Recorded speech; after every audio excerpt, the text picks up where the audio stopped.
بما ان الشعر ده حاجة مهمة جدا عند الانسان، والعناية بيه بتخليه كده مرتاح ومبسوط. فعشان كده قررت اعمل لكم سلسلة فيديوهات هعرفكم فيها عن مكونات الشعر وطرق العناية بيه بطريقة صحيحة. انا دكتورة سلمى، دكتورة صيدلانية. دي قناتي بقدم لكم فيها معلومات مهمة ومفيدة جدا، ما تنسوش تتابعوني. اول موضوع هكلمكم عنه هو تركيبة الشعر.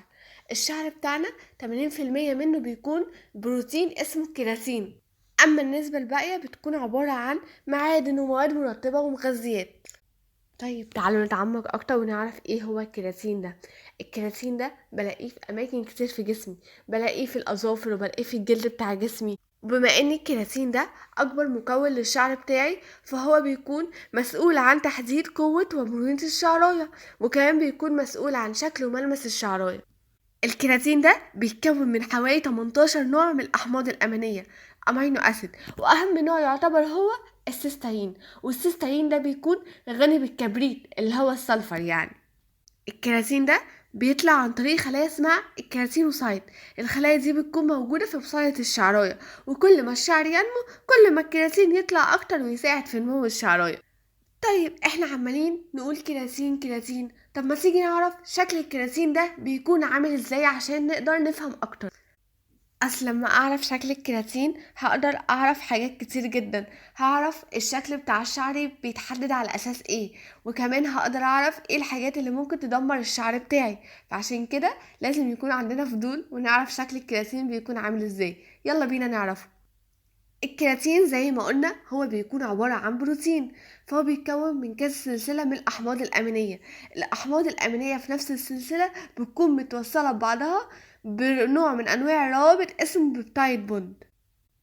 أما لو أحماض أمينية في سلسلة عايزة تتوصل بأحماض أمينية في سلسلة تانية، بيكون متوصلين ببعض بنوع من أنواع الروابط اسمه هيدروجين بوند أو سولت بوند. والهيدروجين بوند والسولت بوند دول مسؤولين عن شكل وملمس الشعراية، ودي بتكون رابطة ضعيفة شوية هنتكلم عنها بعد شوية.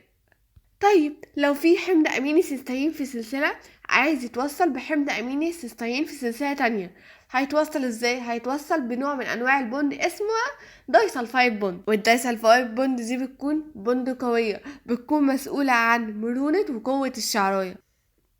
طيب بما ان احنا سمعنا عن الهيدروجين بوند وعن الدايسلفايد بوند، ما تيجي كده نعمل مقارنة ما بينهم بسيطة عشان نفهم اكتر.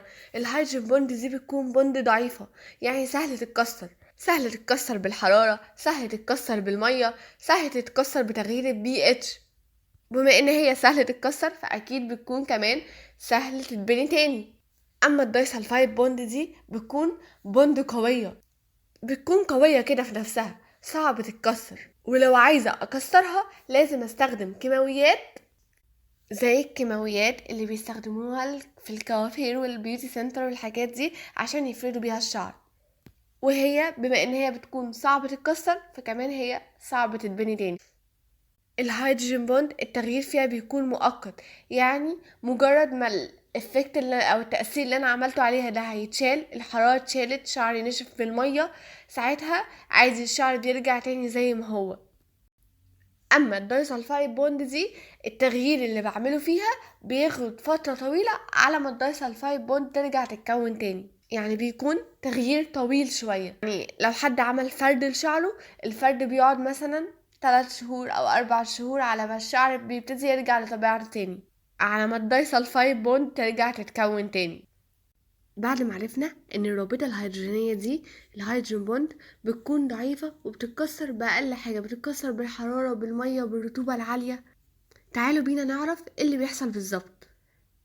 وانا بستحمى او لما بتعرض لرطوبة عالية، شعري بيروح يكتسب المية دي، فجزيئات المية دي هتخش جوه الشعراية وتروح تكسر الهيدروجين بوند اللي بيكون ما بين الشعراية وبعضها، وتروح تكون هي رابطة جديدة مع الشعر، فبالتالي هتدي شكل مختلف للشعر. يعني مثلا الشعر كان هو اصلا مموج، لما بستحمى بلاقي الشعر عادي بقى كده ستريت مستقيم، ده نتيجة كسر الهيدروجين بوند.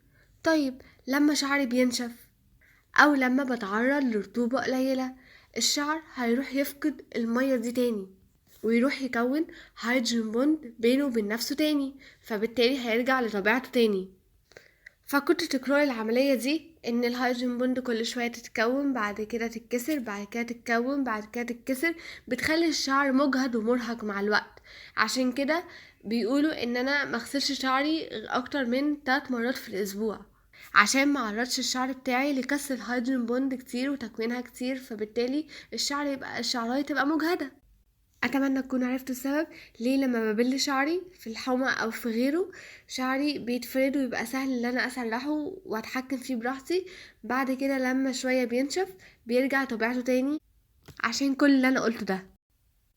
بس ده كده فيديو النهاردة. اتعرفنا عن مكونات الشعراية، عرفنا ان 80% من الشعراية بيكون كيراتين، وعرفنا ان الكيراتين ده عبارة عن احماض امينية بيكون ما بينها روابط، وتعرفنا عن خصائص الروابط دي وبتكون عاملة ازاي.